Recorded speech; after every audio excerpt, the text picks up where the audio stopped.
पहिला भाग कोणता तर ऍडेनो हायपोफायसिस, याला दुसरं नाव काय तर anterior pituitary Gland. Anterior pituitary Gland कोणता भाग आहे तर हा या बाजूचा जो आहे तो काय तर तो आहे ऍडेनो हायपोफायसिस, ज्याला अँटेरियर पिट्युटरी ग्लँड. लक्षात ठेवा हायपोथॅलॅमस याच्याद्वारे कशाद्वारे हा कनेक्टेड आहे, हायपोफायसियल पोर्टल सिस्टमद्वारे कनेक्टेड आहे. ठीक आहे. एक थोडक्यात मुलं तुम्हाला इथंच आयडिया देतोय की हे दोन्ही लोब्स काय आहे किंवा याच्यामध्ये कोणते हॉर्मोन्स आहेत.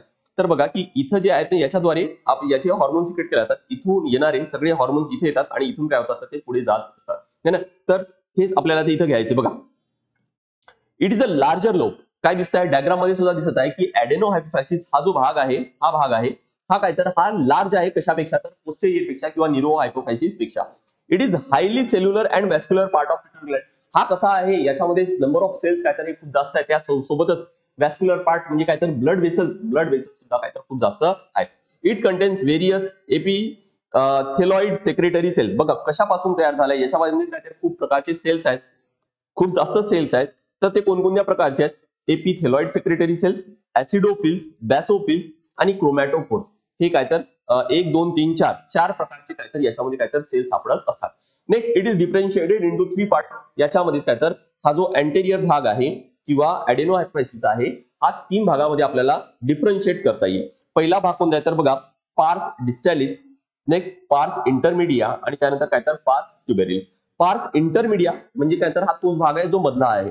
हा जो मधला जो भाग दिसतोय ना तोच भाग म्हणजे काय तर पार्स इंटरमिडिया आहे. इथं जनरली तो ऍडेनो हायपोफायसिसचाच भाग कन्सिडर केला आहे, त्यामुळे तो तर लिहिलेला आहे. नेक्स्ट कोणता आहे तर बघा पार्स ट्युबेरिलिस आणि पार्स डिस्टॅलिस कुठं आहे तर इथे लिहिलेलं असतात की जसं पार्स डिस्टॅलिस ऑफ ऍडेनो हायपोफायसिस. पार्स डिस्टॅलिस म्हणजे हा जो खालचा जो भाग आहे मेन जो बॉल सारखा किंवा लोब आहे तो कोणता आहे तर तो आहे पार्स डिस्टॅलिस. मग राहिला कोणता तर आता पार्स ट्युबेरिलिस. पार्स ट्युबेरिलिस म्हणजे कोणता तर तो कोणता तर हा जो वरचा जो भाग असेल ना हा इथं हा भाग म्हणजे कोणता असेल तर पार्स ट्युबेरिलिस असणार आहे. ठीक आहे. तर असे 3 भागामध्ये काहीतरी याला परत आपल्याला डिवाइड करता येईल.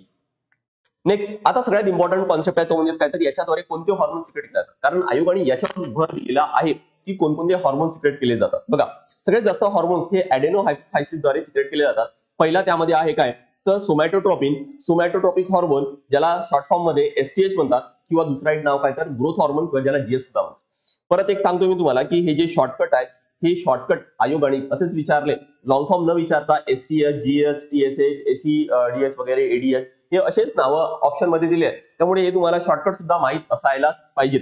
ठीक आहे. तर बघा पहिला जो आहे हॉर्मोन ऍडेनो हायपोफायसिसद्वारे तो कोणता आहे तर सोमॅटोट्रॉपिन किंवा ज्याला आपण एसटीएच किंवा जीएस सुद्धा म्हणू. इथून या नावावरून लक्षात घ्या की हा कशासाठी आहे तर हा ग्रोथ हॉर्मोन आहे. म्हणजेच आपल्या शरीराची जी वाढ आहे ती किती होणार की नाही होणार, ती वाढ थांबेल, आपली हाईट किती वाढेल की वाढणार नाही, हे सगळं डिसाईड करणार कोणाद्वारे तर ग्रोथ हॉर्मोनद्वारे सिक्रेट केले जाणार आहे. ठीक आहे. एक इंटरेस्टिंग गोष्ट खलीशी रिलेटेड सुद्धा द ग्रेट खली आहे त्याशी रिलेटेड सुद्धा एक इंटरेस्टिंग गोष्ट आपण पुढे घेणार आहोत. बघा this hormone stimulates growth and development of all tissues by accelerating protein synthesis and cell division. या हॉर्मोनद्वारे काय होत आहे तर आपल्या शरीराची वाढ होत आहे. कसं होत आहे प्रोटीन सिंथेसिस म्हणजे प्रोटीन सिंथेसिस करून आणि त्यासोबत काय तर सेल डिव्हिजन, कारण सेल विभाजन आहे सेल डिव्हिजन आहे हे तर फार इम्पॉर्टंट आहे आपल्या शरीराच्या वाढीसाठी, आपल्या शरीराची झीज भरून काढण्यासाठी. ठीक आहे. तर फार इम्पॉर्टंट आहे.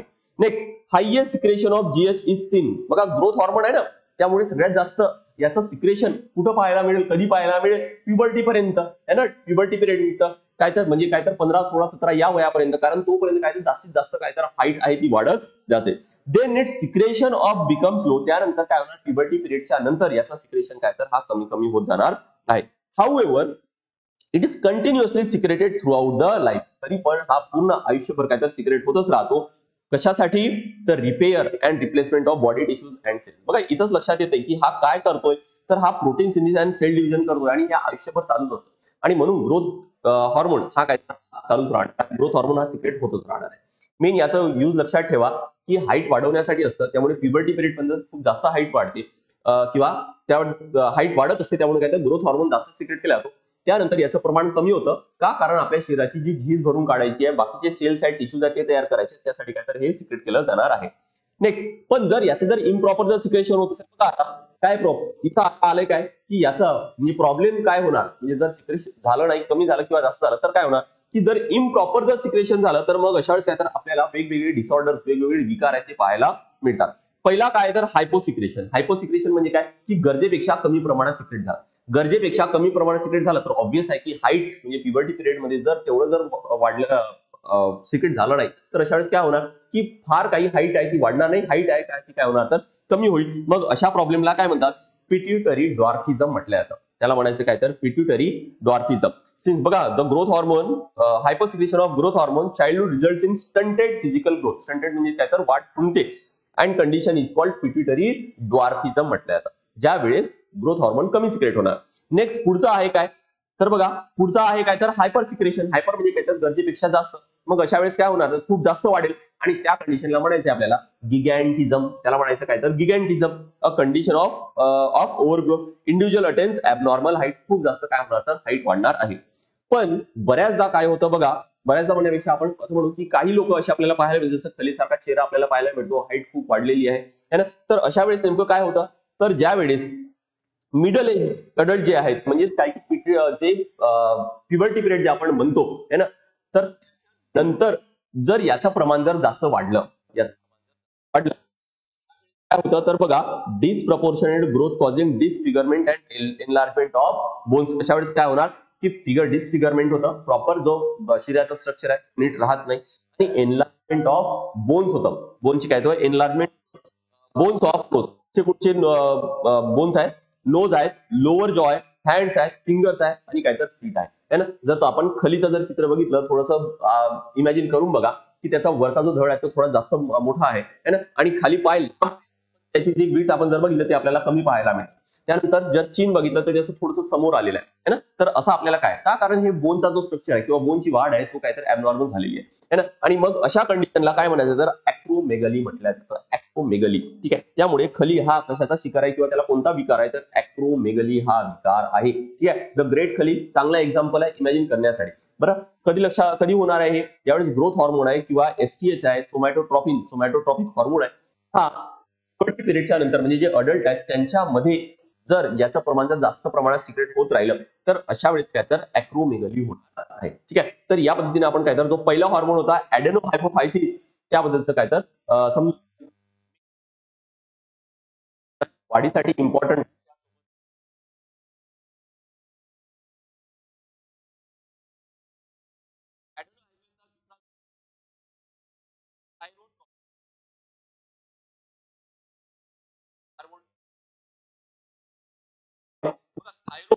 म्हणजे काय तर आपल्या गड्यामध्ये आहे काय तर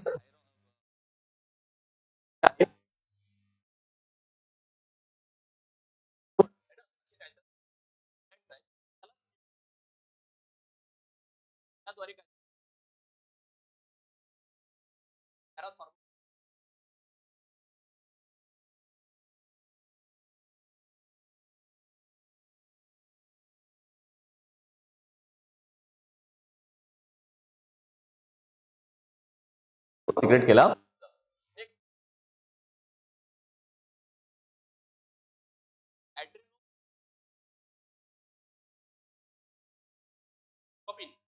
त्याचं नाव ठीक आहे.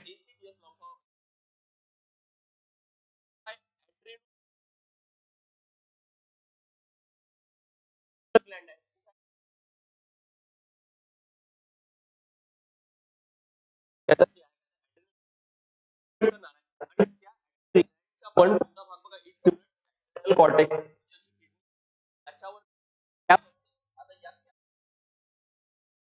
हा जो बाहेरचा भाग असतो आहे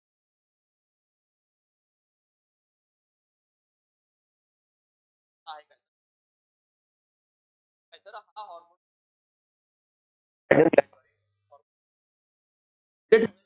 स्टिम्युलेट करावं लागेल.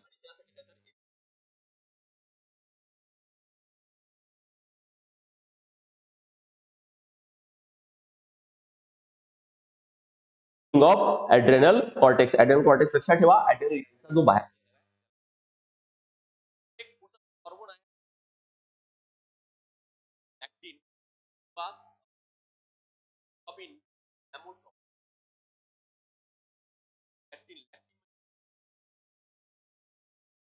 ज्यावेळेस त्याला काहीतरी लॅक्टेशन म्हटलं जातं काहीतरी मेमरी ग्लँड रिलेटेड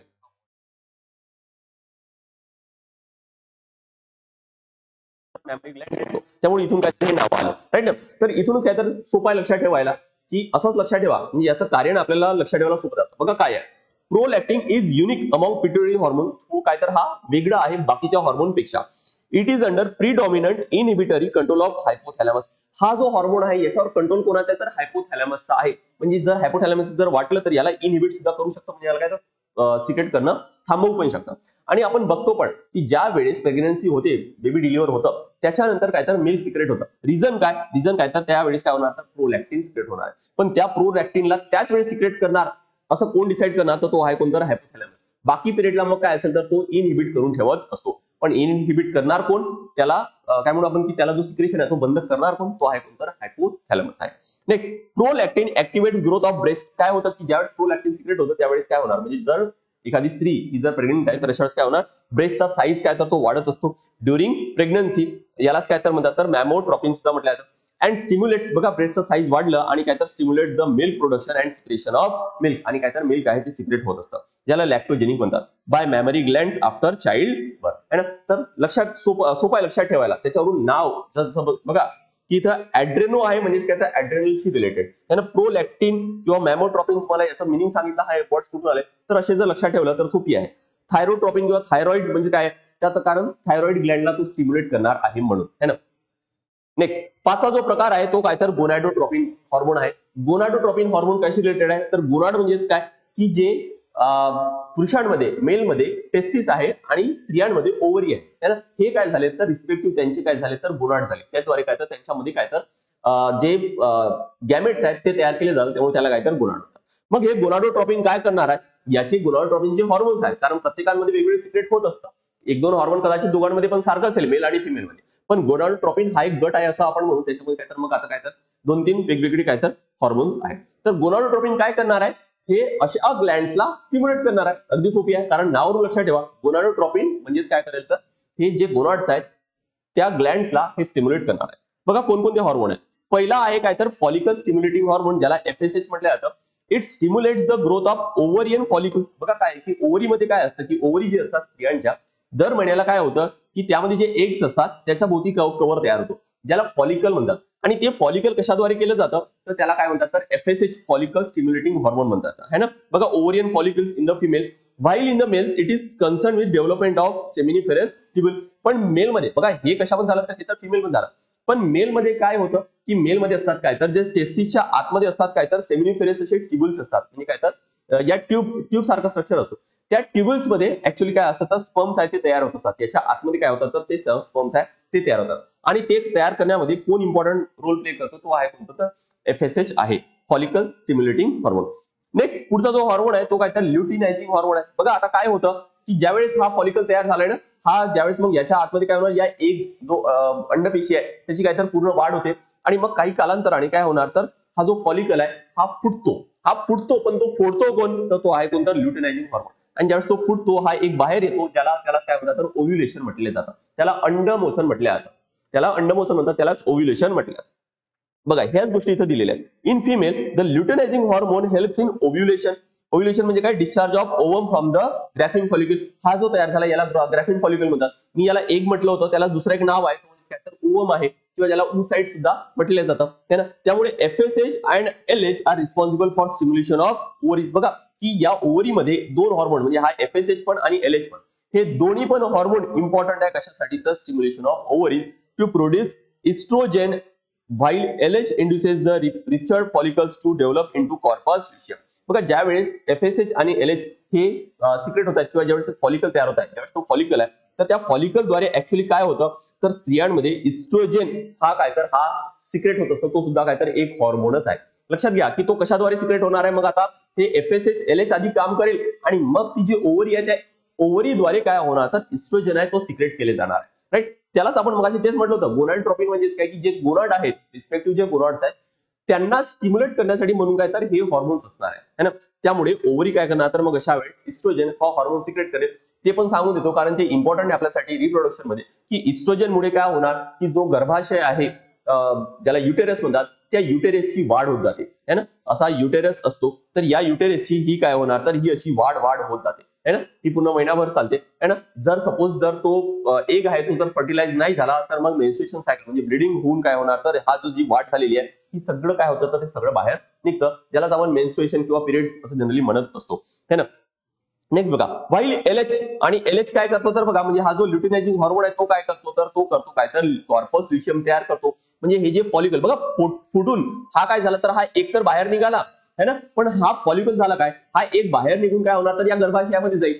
पण हा याचं काय होणार, या फॉलिकलचं काय होणार तर त्याचं कन्व्हर्जन कशामध्ये होणार तर कॉर्पस ल्युशियम मध्ये होत असतो है ना. बघा हे डिटेल इथं थोडक्यात एवढं लक्षात ठेवा की ल्युटिनायझिंग हॉर्मोनचा एक वरवरून की आयडिया काय आहे, कुठे युज आहे त्याचा है ना. पण याचं डिटेल आपण पूर्ण डायग्राम सोबत एखाद्या व्हिडिओमध्ये ज्यावेळेस आपण रिप्रोडक्शन घेऊ त्यावेळेस काय तर हे पूर्ण कव्हर करणार आहोत. ठीक आहे. Corpus luteum and for production of progesterone, आणि त्याद्वारे काय तर मग अजून एक हॉर्मोन सिक्रेट केला जातो त्याला काय तर प्रोजेस्ट्रॉन म्हणतात. म्हणजे इस्ट्रोजन आणि दुसरं काय तर प्रोजेस्ट्रॉन, असे दोन हॉर्मोन सिक्रेट केले जातात ओव्हरीजद्वारे है ना. पण त्या ओव्हरीजला स्टिम्युलेट करण्याचं काम कोणाचं तर या एफएस आणि एलएचचं आहे. ठीक आहे. नेक्स्ट बघा, पुढचं काय तर इंटरस्टिशियल सेल. जसं ल्युटिनायझिंग हॉर्मोन लक्षात ठेवा की हे फक्त फिमेल मध्ये आहे, एफएसएच जो आहे हा दोघांमध्ये पण आहे. त्यानंतर ल्युटिनायझिंग हॉर्मोन म्हणजे एलएच जो आहे तो फक्त फिमेल मध्ये आहे. आणि त्यानंतर पुढचा जो आहे म्हणजे काय तर आयसीएसएच, ज्याला इंटरस्टिशियल सेल स्टिम्युलेटिंग हॉर्मोन म्हणतात, हा फक्त मेल मध्ये आहे. फक्त मेल मध्ये कुठं आहे तर बघा, हे सेमिनिफेरस ट्यूब्यूल होतं, याच्यामध्ये असतात काय तर याच्यामध्ये असे छोटे छोटे सेल्स असतात ज्याला इंटरस्टिशियल सेल्स म्हटल्या, त्याला इंटरस्टिशियल सेल म्हणतात. In males it stimulates the testis. हे काय करणार तर हे जे टेस्टिस आहे याला काय करेल तर याला स्टिम्युलेट करणार, आणि त्याच्याद्वारे काय होणार की या टेस्टिसद्वारे काय सिक्रेट केले जाणार तर टेस्टोस्टेरॉन किंवा अँड्रोजन, टेस्टोस्टेरॉन किंवा अँड्रोजन दोन्ही पण एकाच गोष्टी नाव आहे, हा हॉर्मोन सिक्रेट केला जाणार आहे. त्यामुळे टेस्टोस्टेरॉन कोणामध्ये सिक्रेट होतात तर तो मेल मध्ये सिक्रेट होत असतो, आणि प्रोजेस्ट्रॉन आणि इस्ट्रोजन हे कोणा तर हे फिमेल मधले हॉर्मोन्स आहेत. Testosterone is responsible for development of secondary sexual characteristics. बघा की मेल मध्ये जसं बियर्ड येत आहे किंवा बॉडी हेअर्स येत आहेत, आवाजामध्ये घोगरा पण येतो एका वयात आल्यानंतर, यालाच काय म्हणतात तर सेकंडरी सेक्शुअल कॅरेक्टरिस्टिक्स किंवा कॅरेक्टर्स म्हटल्या जातात. हेच काय तर म्हणजे एक मेल आणि फिमेल याच्यामध्ये जो बदल करतोय तर हे काय तर हे मेन हॉर्मोन आहे, आणि त्याच्यामुळे काय तर त्यांचे रिस्पेक्टिव्ह सेकंडरी सेक्शुअल कॅरेक्टर्स आहेत ते डेव्हलप होत असतात. ठीक आहे. तर अशा पद्धतीने आपण कोणाकोणाचे जर बघितले तर बघा की ऍड्रेनो हायपोफायसिसचे 5 असे हॉर्मोन्स घेतलेत. पहिला आहे काय तर एसटीएच, ज्याला सोमॅटोट्रॉपिन हॉर्मोन म्हणतात किंवा ज्याला ग्रोथ हॉर्मोन सुद्धा म्हटलं जातं. दुसरा आहे थायरोट्रॉपिन किंवा थायरॉइड स्टिम्युलेटिंग हॉर्मोन म्हणतात, टीएसएच. त्यानंतर ऍड्रेनो कॉर्टिकोट्रॉपिक हॉर्मोन एसीटीएच आहे. त्यानंतर प्रोलॅक्टिन किंवा मॅमोट्रॉपिन किंवा ल्युटियोट्रॉपिन म्हणतात, आणि त्यानंतर काय तर गोनॅडोट्रॉपिन आणि गोनॅडोट्रॉपिनचे मग काय तर प्रकार है ना. तर असे आपण 5 हॉर्मोन्स घेतले जे इम्पॉर्टंट आहेत, आयोगाने हेच विचारलेले आहेत. ठीक आहे. नेक्स्ट आता आपण याच्यावरचे जे एमसीक्यूज आहेत किंवा जे प्रिव्हियस इयर क्वेश्चन्स आहे आयोगाने विचारले ते घेऊ. बघा, 4 वर्ष वयाच्या अँटेरियर पिट्युटरीज, 4 वर्ष मुलाच्या अँटेरियर 4 वर्षाचाच आहे है ना. म्हणजेच काय होणार, अँटेरियर पिट्युटरीद्वारे जे जे हॉर्मोन सिक्रेट होणार त्याच्यावरती अफेक्ट होणार, त्याचं कारण अपघात झालेला आहे, गंभीर हानी पोहोचली आहे. लक्षात ठेवा अँटेरियर पिट्युटरीज.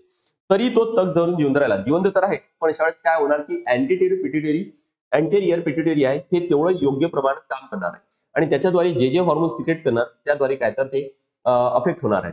ठीक आहे. एक त्याद्वारे मेन जो हॉर्मोन आहे तो काय तर तो आहे ग्रोथ हॉर्मोन है ना. अँटेरियर पिट्युटरीद्वारे ग्रोथ हॉर्मोन सिक्रेट केला जातो. ते जर अफेक्ट झालाय म्हणजे काय तर तो तेवढा प्रमाणात सिक्रेट होणार नाही, आणि तेवढा प्रमाणात सिक्रेट झालं नाही तर त्याची हाईट आहे ती प्रॉपर काय तर वाढणार नाही, आणि म्हणून काय आन्सर येणार तर या प्रश्नाचं उत्तर येणार मुलाच्या उंचीची वाढ कुंठित होईल.